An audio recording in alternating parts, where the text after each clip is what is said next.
Hello, everybody. Welcome to episode 3 of the Over the Boards podcast. Today, we're going to do our division breakdowns. We're a few days late, even though the regular season has started. But before that, we have some news. We're going to jump into it right now.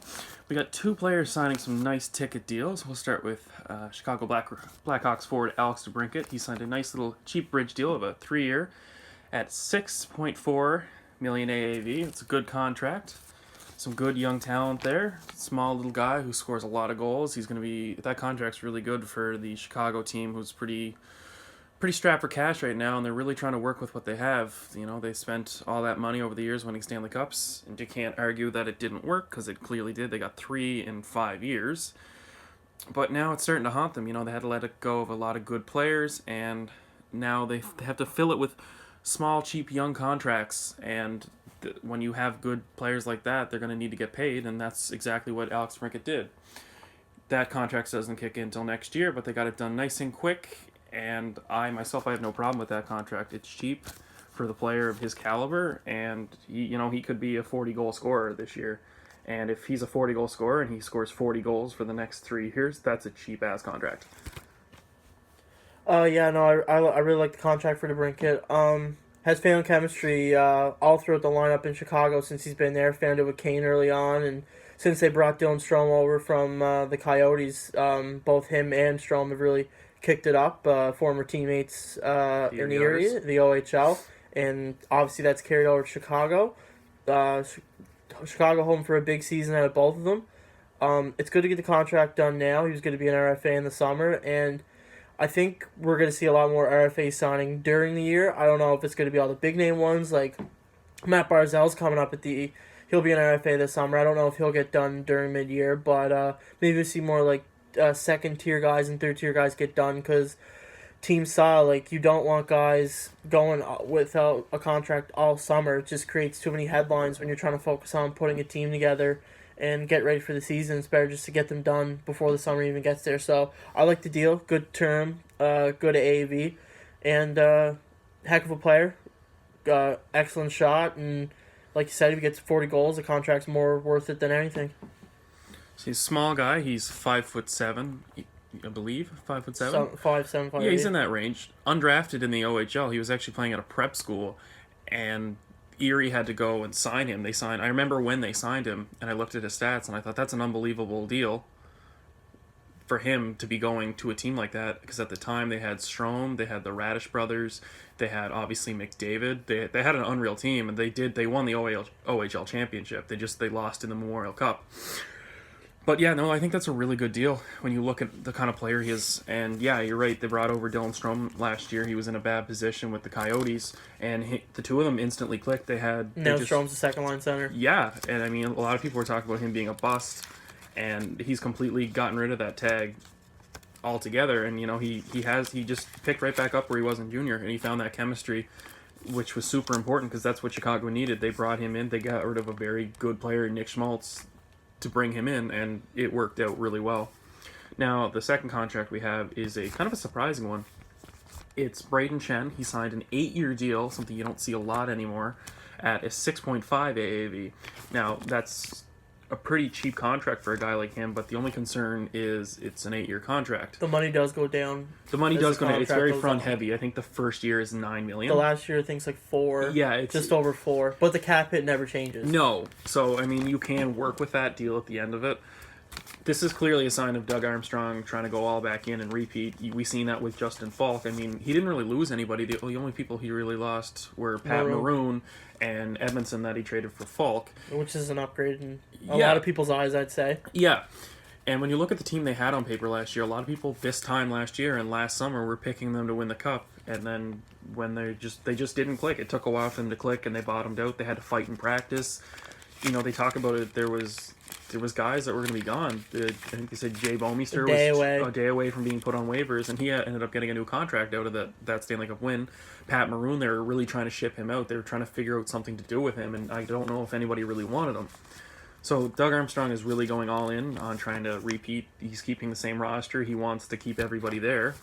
Now, with all that money, though, that creates a problem with Pietrangelo. He was talked about being gone last year. There was deals with him and going to Colorado, and there was deals with him going to Toronto. apparently the Toronto deal was very, very close. There was just one or two pieces that Toronto wouldn't put into it that made it fall apart. And bringing in Justin Falk, that's pretty much, Pietrangelo's replacement. So you need to kind of wonder what's going on there. If they're not doing so well, do they move him? Do they just let him walk at the end of the year? Or do they try to figure something out to bring him back? Yeah, the money's going to be tight in St. Louis now. Guys are getting their contracts, and you got to imagine Pietrangelo seeing this, and maybe he's not thinking it, but it's probably going to cross his mind. Where's my money going to come from? Because he's not going to be a cheap contract. I think we all know he's one of the best defensemen in the league, and he's going to get paid like it in the new salary cap. What the contract looks like, it's hard to say with the variations of defensive contracts, but it's going to be hard. Doug Armstrong said yesterday that they're going to try, and he said it could get done today, tomorrow, 3 weeks from now, and into next June. Who knows? But I have a strong feeling that Pietrangelo is definitely just going to want to test the free agent market. He can always go back to St. Louis. No one's ever saying he can't, but maybe it's in his best interest to test the market with younger guys like Falk and Parenko taking over that right side. It might be his time to hit another team. He's got his cup, and he's the captain of St. Louis, but captains move on. You see it all the time. Speaking of captains moving on, John Tavares named new captain after being previous captain of the Islanders. He's now the new captain of the Toronto Maple Leafs. There was speculation back and forth. There was a huge debate for how long. Who's going to be the next captain of the Toronto Maple Leafs? They haven't had a captain since Dion Phaneuf a few years ago. And some people thought it was Matthews, and some people thought it was going to be Tavares, and then there was a few of us, such as myself, who I thought, maybe Morgan Riley should have got that position. And they unveiled it. They unveiled it at the home opener. John Tavares skates out with the C on his chest to a round of applause. It was really nice. If you didn't see it, the way they presented it to him was they actually put it on his newborn baby and called him in. Him and Dubas came in for a meeting, and Shanahan was there, and his wife was there holding their son in her hands with a John Tavares jersey with a C on it. It was really cute. I thought it was a very good move to do it that way, and I don't have a problem with Tavares being captain. Myself, I believe, like I said, I think Riley should have been captain, but there's no wrongdoing here. I don't think it's a bad decision to put Tavares in that situation. He's been captain before. He's not a very outgoing guy, which I think would be good for the Toronto market. He'll give short answers. He'll just talk to them very politely, and I don't see anything ever happening off the ice that'll cause controversy. So I think that's a very safe bet, and I think Toronto needed that to have that some stability in that situation with the way the media is. Yeah, you can't go wrong. Right off the bat, you can't go wrong with picking Tavares. You can't say nothing negative about him being captain. It was a good choice. If it was up to me, I'm in agreement with you, and I said this before, Riley, to me, should have been the captain, but the way they unveiled it to me, not the video. The video was super nice, and it was awesome the way they did that for him personally. You mean to the public? Like the way to the public, yeah. I did not like it whatsoever. You didn't like it? No, because, it was, the focus was on who the hell is going to come out wearing the C. It should have been done with every team. Because it's the Toronto market, it was done this way. If it was Ottawa, Montreal, Winnipeg, San Jose, Calgary, any other team, it would have been done a month ago at the start of training camp. They would have said, hey, in my opinion, Tavares should have been captain the first day in Newfoundland when they started their training camp. Mm-hmm. That should have been when it was announced. That way, and then Babcock, Dubas were all getting annoyed with the captain questions. Because you haven't picked a captain yet. No. If you picked it at training camp, you know how many questions they would have answered about the captain? 0. And I mean, it's because it would have did first day of training camp. So the video was super nice with John Tavares going up, seeing his son with the C on it. That was great. That should have been done a month ago. That should have been the press release. That should have been the press release that they put out who the new captain is. That's that video. Saving it until the very moment when it came on the ice.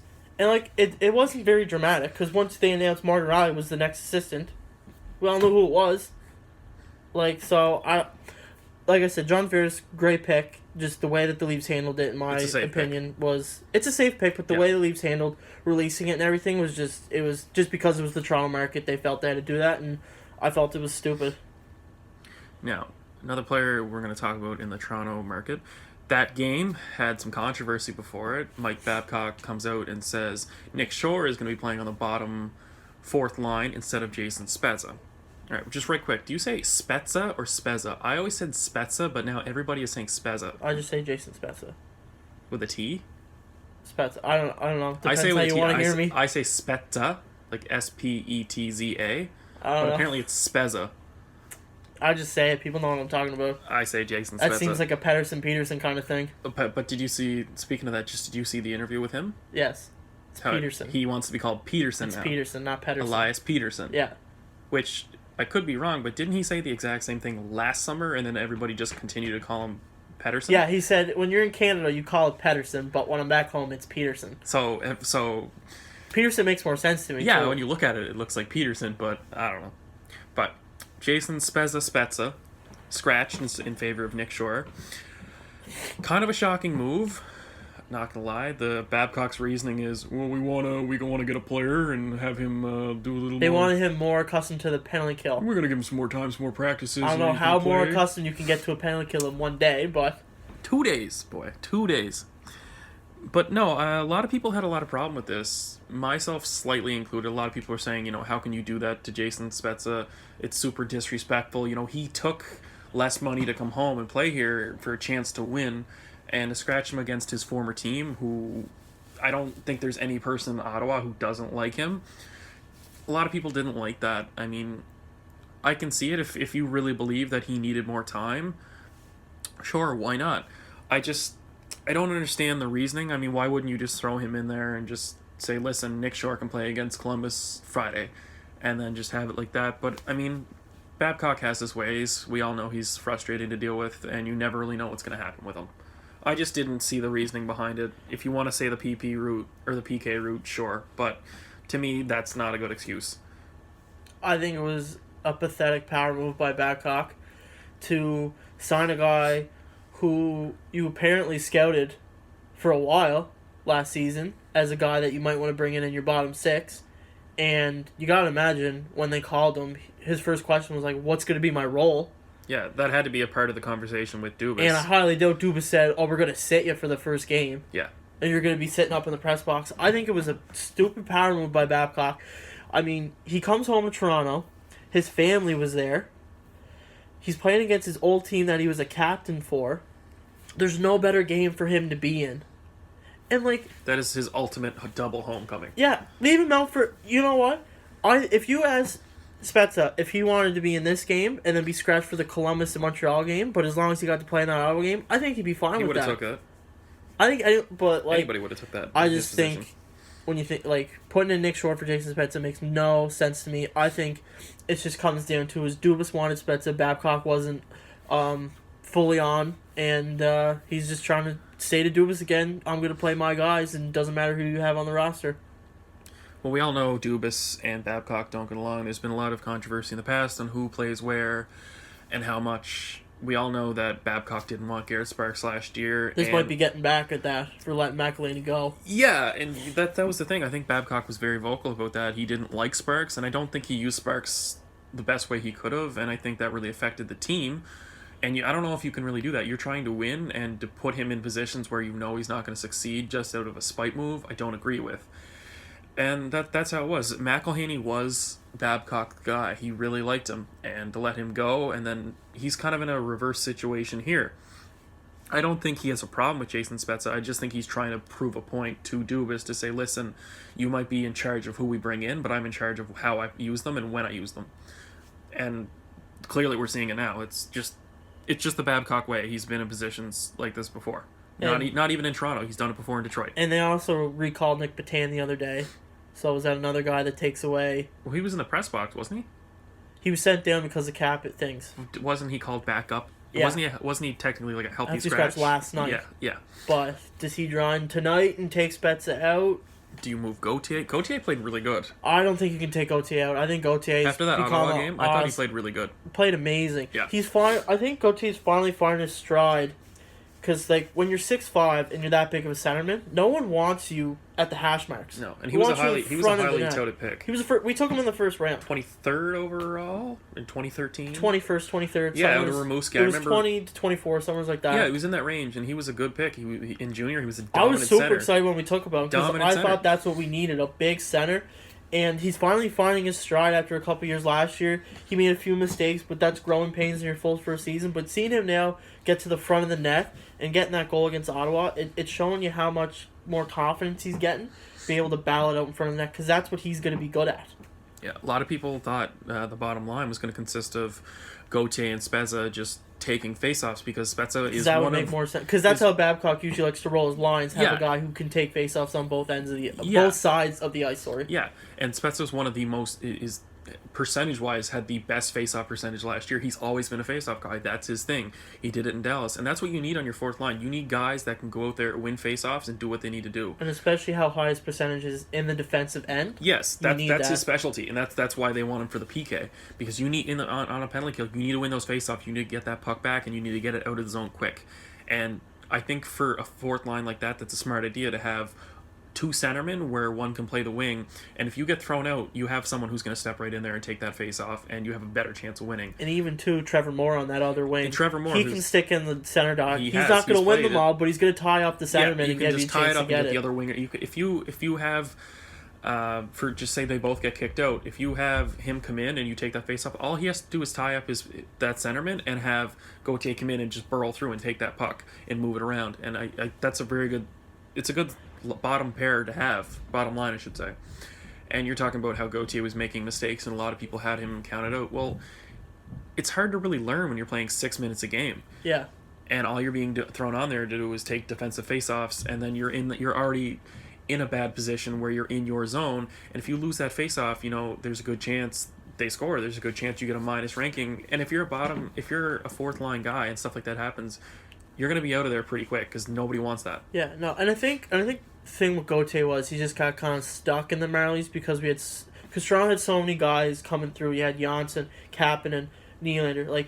And then even Gauthier was a first round pick. He played for Canada in the World Juniors. Yeah. It's not like Gauthier was just picked and then he just started to go down the pegs. No. He was just stuck behind elite prospects that Toronto ended up getting because they got worse and worse.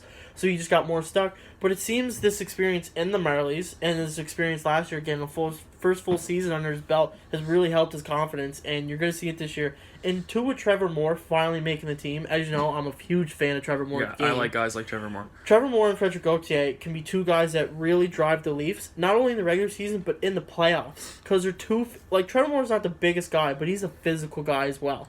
Look at that hit that he laid on Chara last year in the playoffs, and he just completely took him out. 6 foot, what is Trevor Moore, 5'11"? 5'11", yeah. Knocking 6'9" Chara over into the boards, that's a... Yeah, no, I think that fourth line is going to be an integral part of what the Leafs do this year.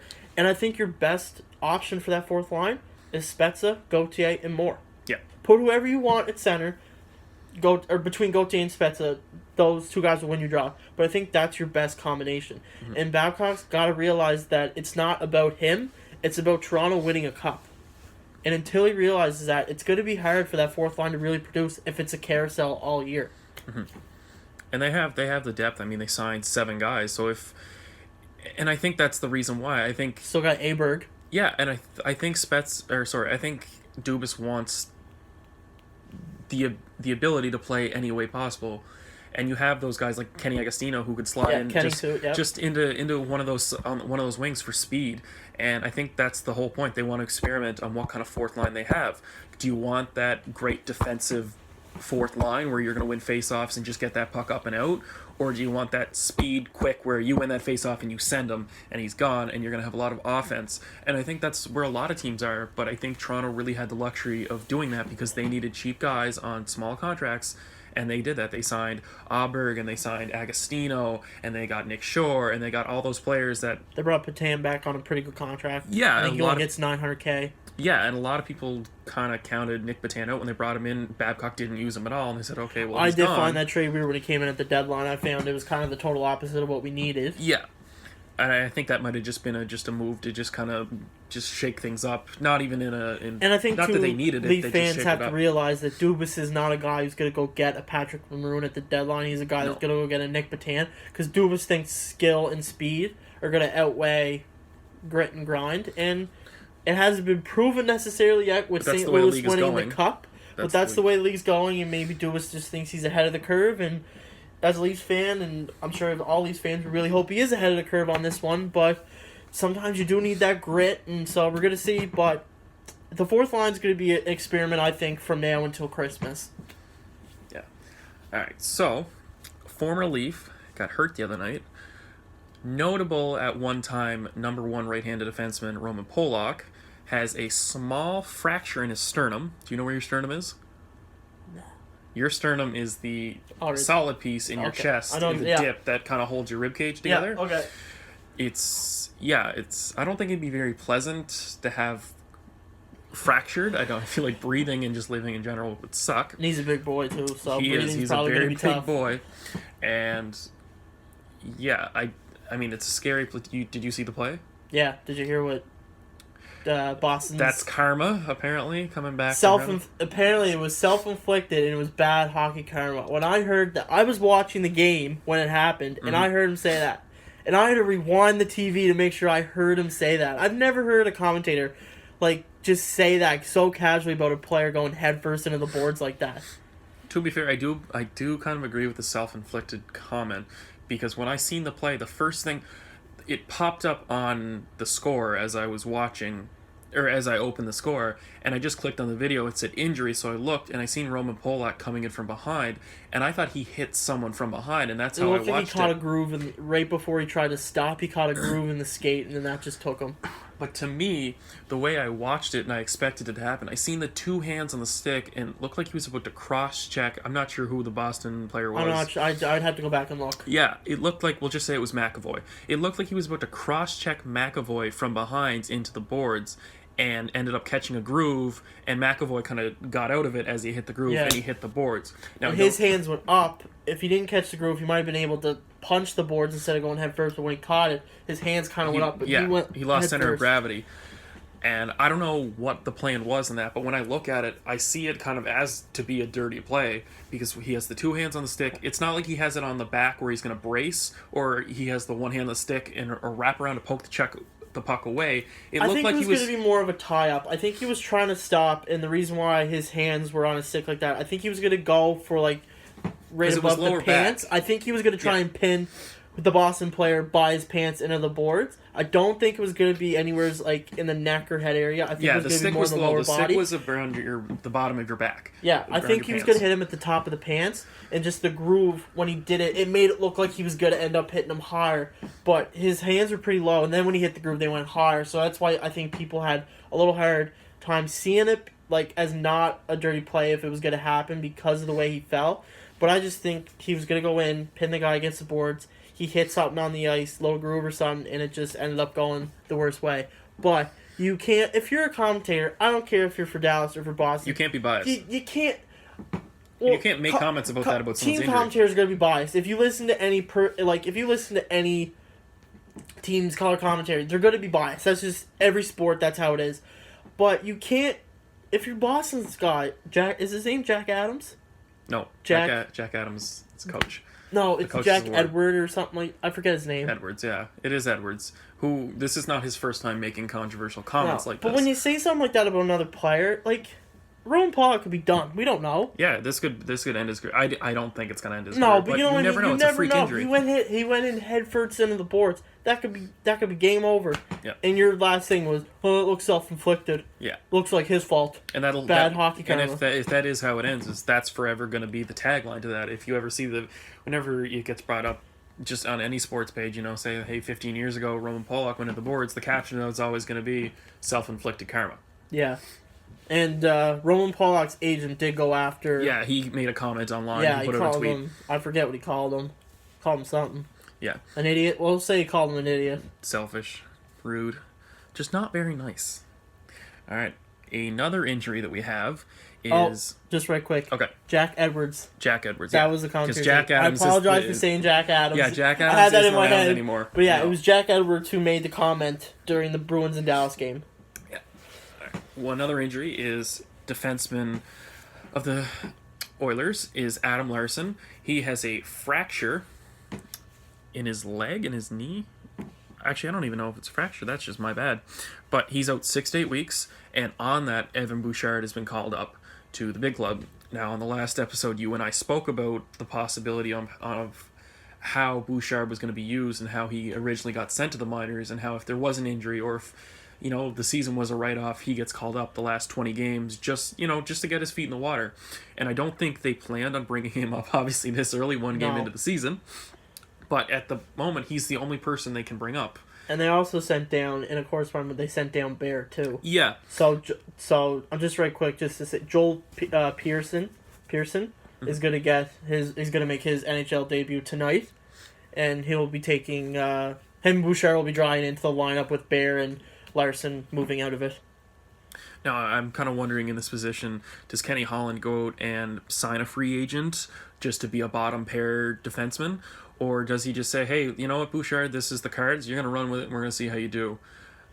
To me, I'd be 50-50. I'd maybe bring in, even if you have to trade for someone, you get a Ben Lovejoy, you get somebody, a bottom pair defenseman, you bring him in, you say, hey, Bouchard, you get to play every third game, and we'll play this guy for 2 games, and just kind of switch it up so you get his feet in the water and you get him playing, but you don't have to throw him in there full time where it could be a problem for him and it could really mess with his game.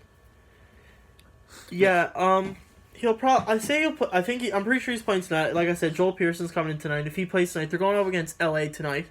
Not really a team. It's not a tough team. Not a powerhouse team, so it would be a good team maybe to get his, not the deepest forward core, so maybe put him on the third line, third defensive pair. He won't see a lot of high-end forwards that way. But it's a huge loss for Edmonton. For sure. Especially when, if you watched the Edmonton and Vancouver game, the doubleheader on Wednesday night, Edmonton played a pretty good game. They were in it for a while. And Mike Smith may be the goalie they've been looking for. If he can just find that lightning in a bottle, everyone loves Mike Smith. I love Mike Smith. He's my favorite goalie in the NHL. If he can play half as good as he did in the playoff series against Colorado last year, Edmonton has a real shot. But it's going to depend on that. But losing your big defenseman, right-handed defenseman like that for 6 to 8 weeks, it's going to be tough. But you got Bouchard and Pearson. We don't really know too much about him. He's technically a rookie. He's coming over from the SHL in Sweden, and he's making his debut tonight. So it's not a bad team to make your debut against LA. It's probably going to be a good game. I could definitely see Edmonton coming out on that one. Mm-hmm. So, but huge loss. No doubt about it. All right, so we have 2 young players who just aren't happy with their situation, Josh. First one is former first-round pick Logan Brown, selected 12th overall a few years ago, 2016, 2015. I think it was, 12 or 14. I remember because New Jersey had the pick, and they traded... New Jersey had the pick, and Ottawa was the next pick, and they traded that pick and a third, because I remember you and I, because there was a lot of picks moved that year, and you and were watching the draft, or we were texting, we were talking about, well, I guess the third round pick is what you're going to use to move anywheres now. Yeah. So, Logan Brown, he's 21. He's a big forward. He's 6'6". Big centerman. He destroyed the OHL. He's a centerman, yeah. He's got a big body. He played all right last year for Belleville, their affiliate team, and I believe he had 40-something points in 50-something games. Now, I think it was 42 and 56, if I read the article Those are good stats for a team that was actually very good last year. They had a lot of talent on that team, and I believe he was the second-line center. Now, that being said, his agent has come out and said he's not happy with how he's being treated. He thinks that other players in the system are getting an advantage over him and are moving up because of that advantage. I don't see that. Listen, the kid's 21. Ottawa is not in a position right now where they need to bring people up like that. There's a few players that, they definitely did jump ahead of him. They did cut Formanton. Yeah. They did cut. It wasn't just Brown that got cut. They did cut other defense. And other Batherson, prospects. I think, is going to be the 13th forward, or there was talks between, I heard he was cut, and then some people were saying he was brought back up to be a 13th forward. You don't really know. And if you're Logan Brown, do you really want to be the 13th forward playing in Everton, or do you want to play in the AHL? Yes, the money's a little better, and yes, you can say you're in the NHL, but if you're really trying to get better, going down there is Belleville where you need to play. has a chance this year. Belleville has a very good chance. They have a very good goaltender. They have a very deep team. Yeah, and they have a lot of prospects on that team. If you're an Ottawa fan, yes, this year is going to be rough, but you have a very good good future to look forward to. Now, here's the big thing. He played in the preseason. 0 points. 0 points. In 7 games. I don't really think you have a 6'6" leg to stand on to say, I deserve to be on that team. Yeah. If you're given every opportunity, and people are saying, well, Sabern got a spot, why not? Sabern's been in the AHL for 7 years. He's 27 years old, and Ottawa's going to get pushed around all this year.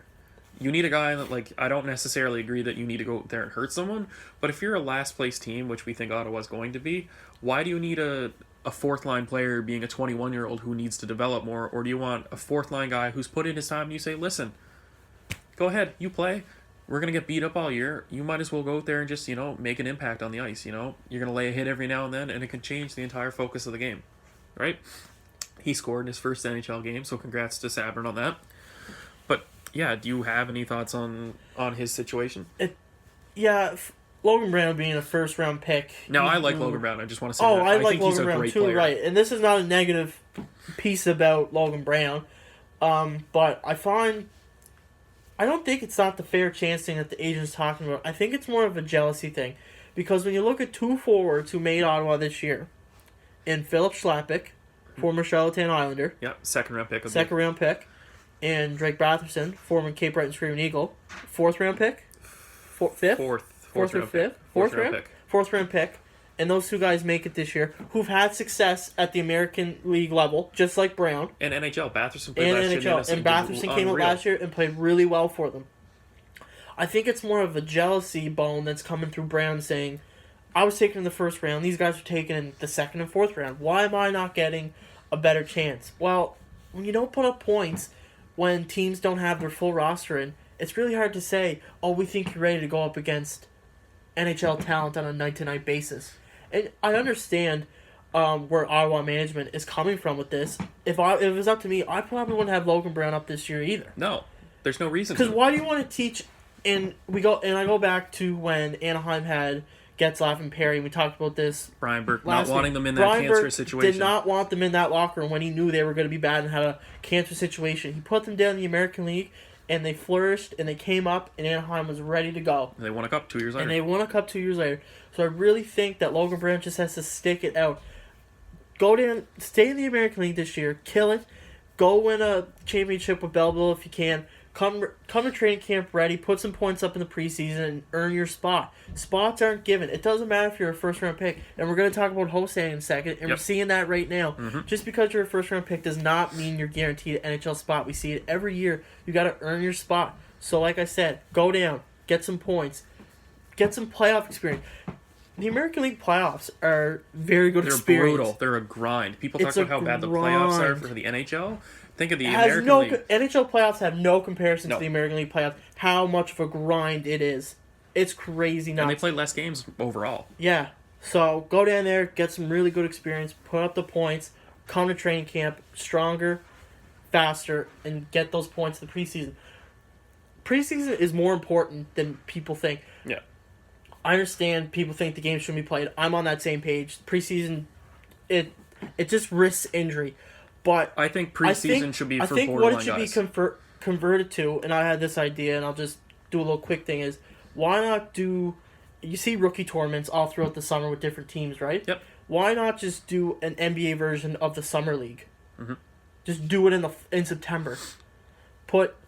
Have an age limit of guys that maybe are on PTOs, so mix a team with guys on PTOs and your rookies, and do a little mini tournament. Mm-hmm. And because Summer League, if you're a basketball fan, you know Summer League's very popular. Yep. They have it in Las Vegas, and I forget the other city it's in, but the Vegas one's really big. And I think a style like that, where fans of teams can go out and see what the future holds for the teams, and guys on PTO can show that they still got a little pep in their step and can make the team. I think that would be a better solution than preseason games. But as it stands right now, Logan Brown's got to come back next year and be ready to go, and I think he'll make the team next year. I don't see why he wouldn't unless he flops again, but I have all the hope for him that he will. No, and in this, Logan Brown didn't come out and say this himself. This was all his agent in a press release that they put out. So this is nothing against Logan Brown himself. This is clearly just agent. And this could just be his agent trying to stir things up just to get his clients some attention to say, listen, like, hey. Get the conversation going. Yeah. Why isn't Logan Brown up? Yeah, and then other teams might say, well, hey, we like this guy. Why can't we bring him in?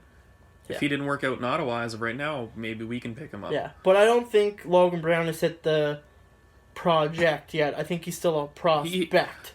You have to be a prospect until you're 23. 23 to 25 is when you're a possible player, and if you're not in the NHL by 25... You're a project.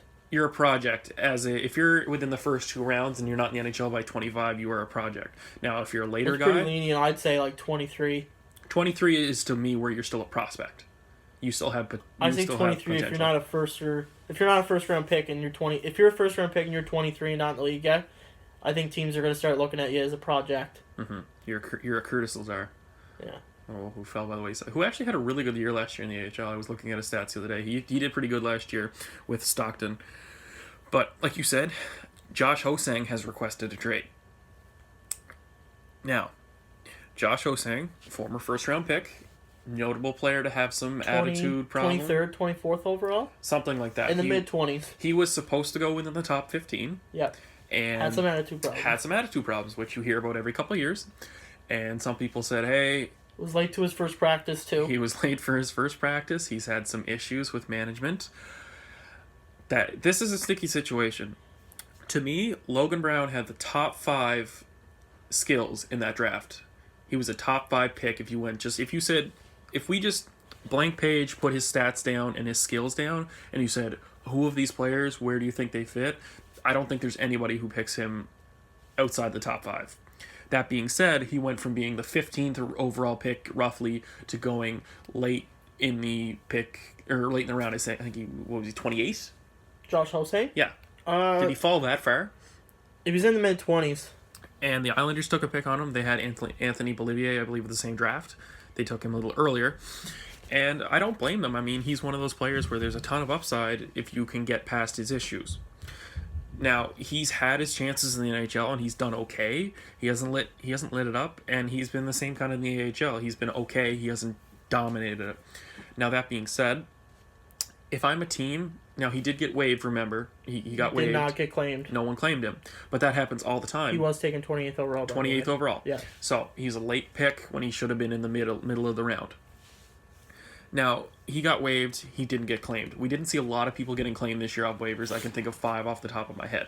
Yeah, not a lot of guys. I think it was just because a lot of teams were trying to figure out what they had in their roster. Exactly. And too many guys. And I think too many guys went on waivers that one day. I forget what day it was. I think it was Sunday or something. Mm-hmm. Like 40 guys went on waivers. Yeah.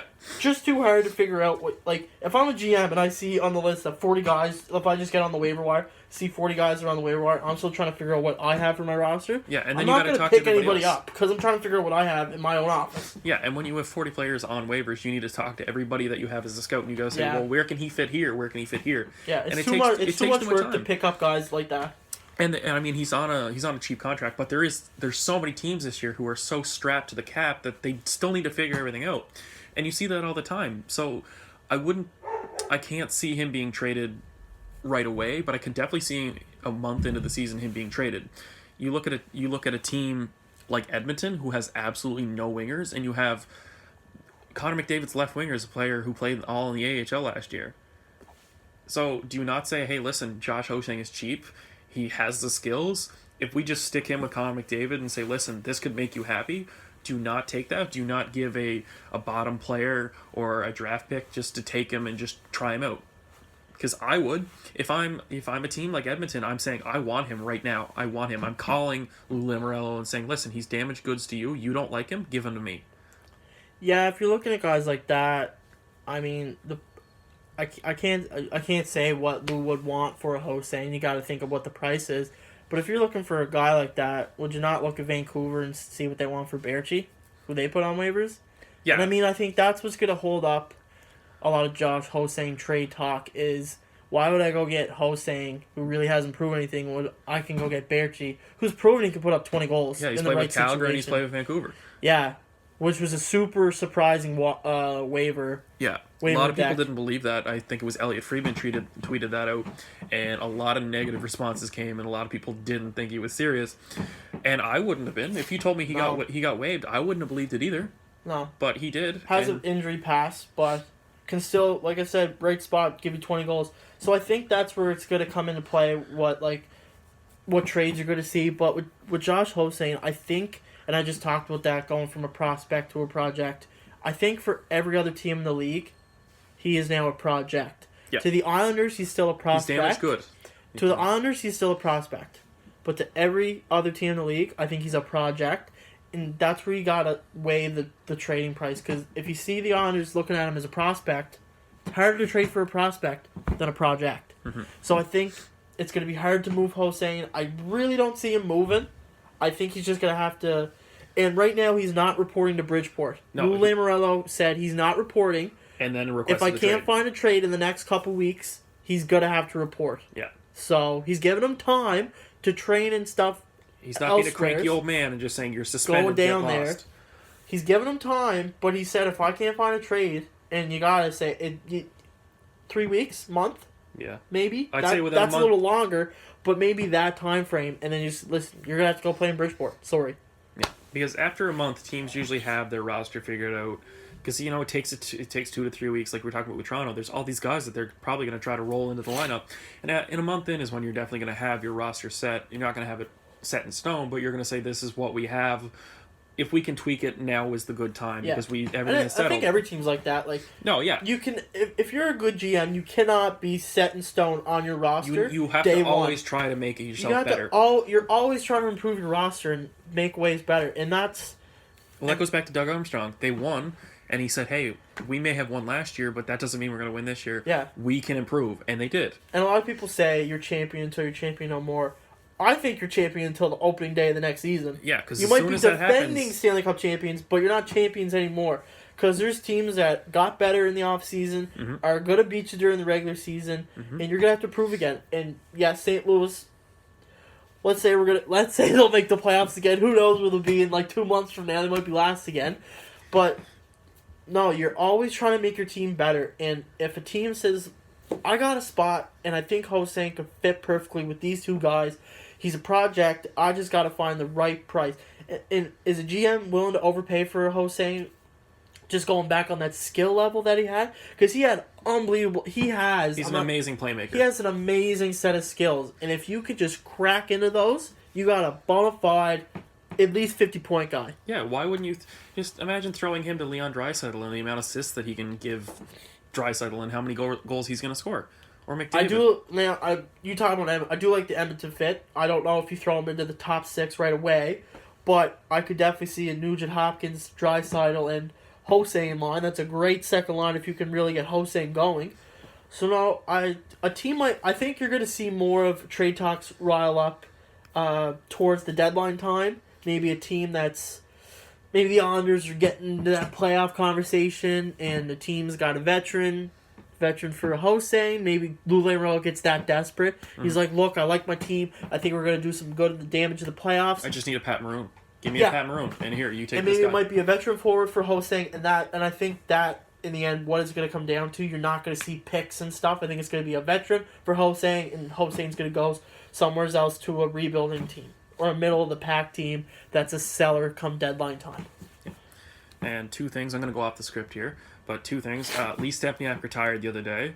Heartbreaking. I just want to say congrats to him on his career. He didn't play long, but he's one of my favorite Devils of all time.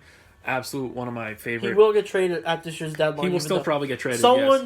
I think TSN should do a ceremonial trade for Lee Stepniak on trade deadline day, just for fun. I think he played for 12 teams and he got traded 8 times, which is up there as one of the most. And Vanek have to be up there, the most trades on trade deadline day for a player ever. Yeah, amazing player. He played a lot of minutes. Nothing but respect for him. He's one of those guys where, no, he wasn't going to score you 100 points, but he was definitely a key piece on your team. And congrats to him. I hope he's made his money, so I hope he has a good retirement. And then the second thing is I want to talk more about waivers, especially the goalie situation. Now, we had a number of somewhat big-name goalies get waived, and only one of them got claimed.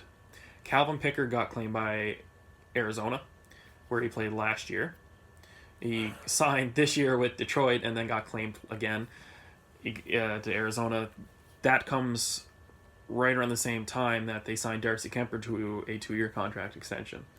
Now, Ranta played unreal last year but got hurt, and when he got hurt, that gave Darcy Kemper the chance to come in and show what he originally thought he was going to be when he was drafted. He was a second-round pick by Minnesota. There was a lot of hype around him, and then all of a sudden... Had a good time in LA. Yeah, pretty well in LA. He did pretty good for a year in Minnesota, and then they had some issues, and they let him go, and he ended up signing in LA. He was good, and then he got traded for Scott Wedgwood in a deal that... It was the same deal that Tobias Reeder was a part of, and a lot of people thought this would be a good start for him, and a restart, and it was. He played really good in Arizona, and he deserves his contract. Now, Ranta's hurt again, and he's kind of day-to-day, so, I mean... This could be Kemper's situation to prove that he's an NHL starter. He he was in talks last year for the Vezina. He almost single-handedly dragged Arizona into the playoffs. Yeah, a big part of it. So it's a good situation for him to be in. But other goalies that didn't get claimed were Casey DeSmith. Casey DeSmith didn't get claimed. Lindgren didn't get claimed in Montreal. I found the DeSmith and Lindgren not getting claimed surprising because I thought Lindgren kind of showed the times he was up that he can be a capable backup. Same with Casey. Casey DeSmith to me was the biggest non-waiver claim along with Sven Baertschi to me. And Baertschi's got the bigger ticket contract. I think he gets paid like $3.5 a year. So that's kind of harder to claim when you're trying to figure out your cap situation before the year. But DeSmith was a real surprise to me that he didn't get picked up for a team that needed a backup. Well, his situation was Pittsburgh is $400,000 over the cap. They have. I think it was down to like 10. Is that all it was? 10,000. It was like 10,400 something. Yeah, so it was they're super close. They have obviously Matt Murray, who's not going anywhere, but they had Casey DeSmith, who they just signed in at the end of last year to a 2-year contract. He only makes 1.25. Yeah. So he has a really cheap contract, but Pittsburgh is strapped, and then Tristan Jarry makes about $700,000. Yeah, because he's still on his. He's not on his rookie contract. Yeah, he's on his second. He's 24. Deal. Yeah. He was a 2013 second-round pick. He was very hyped up in that draft, and I think Casey DeSmith initially passed him in their depth, and I think they wanted to have Jerry still around, and that was the situation they were in. Jim Rutherford of Pittsburgh, correct? Yeah, Jim Rutherford. He came out and he said, listen, we're trying to trade a goalie, and every team is, right now, the goalie market in the NHL is completely flooded. Oh, it's super flooded. I remember about 5-6 years ago, there was nobody. Couldn't win anyway, yeah. No, and now every team has their starter, their backup, their third string, their fourth third string. And for a lot of teams, your third string is a guy, if they get hurt, could probably jump in the NHL, play 20 games. You look at a guy like Dustin Tokarski, he's an amazing third goalie. He can definitely play in the NHL if he's needed. Yeah. And that's the. You've seen Tampa do that too this summer, getting all those goalies that they could. Yeah, just battle it out and see who was going to be the backup and who was going to be the third and that's string. the thing. Now they have Vasilevsky, they have McElhinney, they have Louis Domingue, they have Scott Wedgwood, they have Zach Fucale, they have Spencer Martin. Like they're really pushing it on the amount of goalies you can have there. Their East Coast team has good goalies. Their East Coast team is set. And the goalie market's completely flooded, and nobody can move goalies now. So when you have a guy like Casey DeSmith, who's a proven, I would even call him maybe a fringe starter. Yeah, you could probably. You could call him a fringe starter if on a weak team. Maybe he's a goalie that you would feel comfortable if Matt Murray went down to play like 15 to 20 games, and that's what he did. Keep you afloat, and that's what he did last year. So when a goalie like that, only making 1.25, doesn't get claimed, that's when you know the market is really bad. And I think if you're going to move a goalie, you probably have to take a goalie back. Yeah, and Pittsburgh doesn't have that kind of situation. Now, I remember texting you when it happened saying Charlie Lindgren was going to get taken, and he didn't. Now, I really like him. He made an impact as soon as he stepped in the NHL. He played, and he got a win in his first game. I believe he was supposed to be the backup this year in Montreal, and then Montreal decided to go get Keith Kincaid. Which is a better option. Price, I'm not going to say he's completely injury prone, but he has had some problems, and I don't think they want him playing all those games, and they want a guy like Keith Kincaid who can play definitely 20 to 30 games. Who might be the best backup in the NHL when the year's over. Yeah, and that's the thing. I don't think they wanted to roll with a guy like Charlie Lindgren where they had to figure out exactly how many games he could play, where you already know in Keith Kincaid, he was the starter for a lot of last year in New Jersey. And then he got third string Columbus. In Columbus, which that move I didn't like. It was kind of pointless. I understand the depth move, but to get a starter Keith Kincaid and push him behind Joris Korpisalo like that, I just you gotta feel like Keith Kincaid was like, why am I even here at this point? Yeah, and no, but it's a good move for Montreal. So, but that was a shocking move. Now in their system they have him, they have Michael McNevin, and they have Caden Primo. So who really showed out in preseason. Yes, who looks like dominated. Can easily take the range from Carey Price when it's his time. Yeah, and I think that was the real reason why they said, well, we have to waive him, because I don't think they want him playing in the East Coast League. I don't think they're going to put McNevin in the East Coast League, and they're not going to put Lindgren. I can't see them putting Caden Primo in the East Coast League. No, he's too good. And Laval too doesn't have the strongest team in the American League, but probably is a playoff team this year. If I remember the roster correctly, it seems to be like they do have a playoff team when you look at it. Yeah. No, and that's the thing. like I'm going back to, the goalie market is just so flooded that no one can move. You know, the people would always say, "Oh, well, there's only 60 jobs in the NHL," but now, and I mean, there's more teams. 30. There's 90 technically now. And I'd honestly say there's 115 NHL spots For goalies? for goalies, because you got to think of every team has that third string that's also a fringe NHL guy, but has to play in the American League because he just can't get work. Yeah, and the market might get better, and I know it's not going to happen for another 2 years, but when Seattle comes in, it's another 3 jobs. Yeah. And it opens it up for some movement, and I think that every team's waiting on that, even though it's going to happen in 2 years. But that's how far teams are planning ahead. Because the expansion, before you know it's going to be here, and I think the goalie market will shift a little bit then, but right now it's super flooded. And I think you're going to see teams backing off drafting goalies. For the reason that there's so many people around. Yeah. And I mean, you're obviously going to take goalies that you feel are just going to stay in the CHL, but you're going to kind of stay away from the college goalies and stuff because they might be ready. Because Toronto's having that problem too now, not the NHL level, but where the American League, where you have Joseph Wool, who they took a couple years ago, Kasper Kaskisuko, I butcher his name every time I say it. I think it's just Kaskisuko. Kaskisuko, yeah, and Ian Scott, who dominated the CHL last year with Prince Albert. And you have to move one of those guys down to the East Coast. If I'm Toronto management, I'd put Ian Scott down there. I would too, because he's going to dominate Newfoundland. Mm-hmm. And especially after... And Newfoundland really didn't... If you watch... I know a lot of people don't watch how the East Coast moves, but the Growlers didn't really change their roster too much, except Adam Pardy retiring. Mm-hmm. So, and they won the championship this year. They can easily repeat, so to have a goalie like Ian Scott down there might really help him grow, and then you might see Kaskisuko, or however you want to say it, move. They might try and trade him to bring up Ian Scott and roll with Joseph Woll and Ian Scott as a tandem. So we'll see, but the goalie market is super flooded right now, and you're probably not going to see a lot of goalies getting moved anytime soon. No, and a lot of people have problems with the expansion, like there being more teams in the NHL. I know some people said 32 is probably where I hit my max. I have a teacher who said they shouldn't have ever done the 2000 expansion, where you have like Columbus and Minnesota, and they said that the league was fine till then. Now I get that, and people. But there's so much talent now, and that's just a waste to not have enough teams to handle. And that's where I'm going with this. People say, well, we don't need that many teams; it's too many teams. But think of the amount of players that are going to play. That's an entire NHL roster. That's an entire American League roster. So that's more opportunity for more players. And playing the American League is nothing to gripe about. No, like I know Borowecki from Ottawa was going after Austin Matthews for name checking Sabern. Is that Sabern and all that stuff. But like guys get down there, they still get paid very good money to play, and it's not the prettiest hockey to play. Nope. But it's professional hockey, and you're getting paid really good. Like any guy I don't know would easily take $70,000 a year to play American League hockey. I think you wouldn't have a problem taking that. Not a chance. No. So, it's still good jobs to have, even playing in the American League. And did you see where their new team is going to be? Oh, Seattle's Palm Springs. Palm Springs. Imagine going and playing Palm Springs. It'd be fun. Oh, that's like, I mean... I wonder what they're going to be called. I don't know. The Tropics, maybe? Maybe. You never know. But it's kind of hard to name a team that has, like, 2 names in its city, like Palm Springs something. Like, you're going to have to come... It's going to be exciting. And of course, that's they're another probably going to ECHL announce that team name before the Seattle's team name. But Seattle's really coming along, and expansion's good.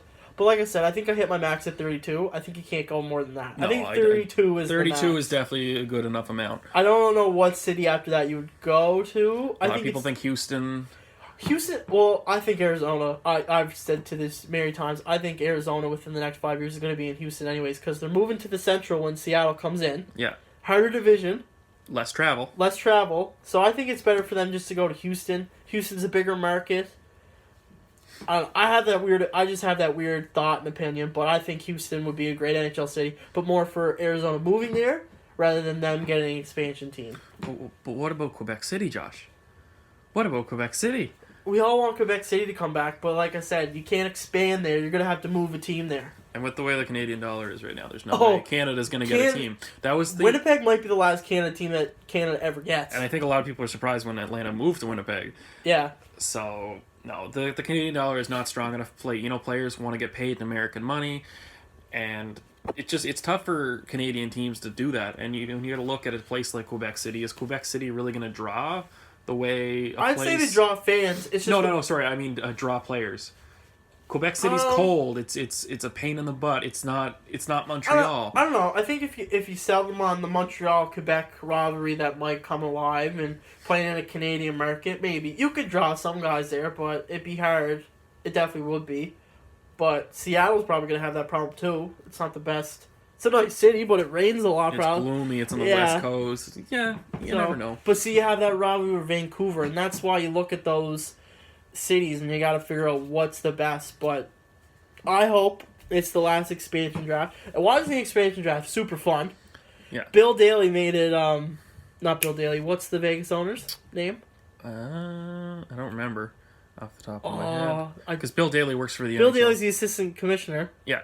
Who, I forget. Vegas owner, anyways. Remember when he announced the Dallas pick before the Detroit pick? Oh, he was like, "We're taking Cody Eakin," and then everyone was like, "Who are you taking for Detroit?" Yeah, that was a bad situation. Or it was something like that, because if you do it alphabetical, I know he just yelled out Cody Eakin before the team that he was supposed to, and everyone was like, "Well, Cody Eakin's going to." And then he said another name backwards. Yeah. Yeah. So they're fun, and it'd be super exciting to see, because I think Seattle's going to get a really good team.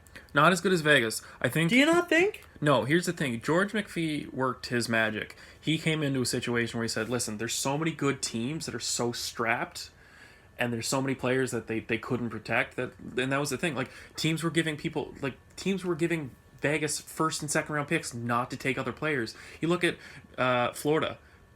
They were going after Jonathan Huberdeau, who was protected. So they said, okay, well, you can take Marchessault, but then they said, here, we'll give you a pick if you take Riley Smith. And but no. They said take Marchessault, and we'll trade Riley Smith in a pick to take Marchessault. Yeah, but it's an agreement. So they ended up getting Riley Smith, who's now on their first line with Marchessault, and that pick. I can't remember who they used the pick on. I'm not sure. They had 100,000 picks. It wasn't a first. It was like a second or something. Yeah. But I don't think you're going to see that with Seattle. I think George McPhee was just a wizard, and he just conned so many people out of it. And then you see that when they go to the Stanley Cup Finals in their first year, and they're like, you're looking at this roster saying, this is an amazing roster. How do you do this? Yeah. And I don't think you're going to see that with Seattle. Seattle. But it's not like they have an inexperienced GM. They hired Ron Francis, who put Carolina together. Who did. Yeah, you're right. But I don't think that other teams are going to give him that chance. I don't think they'll have the option to, because I think there's going to be too many good players not to protect. Yeah. And Ron Francis won't have to make any deals. He'll just have to say, I'm going to take that player, that player, that player. And there's nothing they can do about it. I think Seattle has a good chance to make the playoffs their first year. I do too. I mean, they're going to be in a decent division, but, it's still 2 years away, so you don't really know. It's just speculation at this point. All right. Do you want to do your division breakdowns? Yeah, sure. Do we want to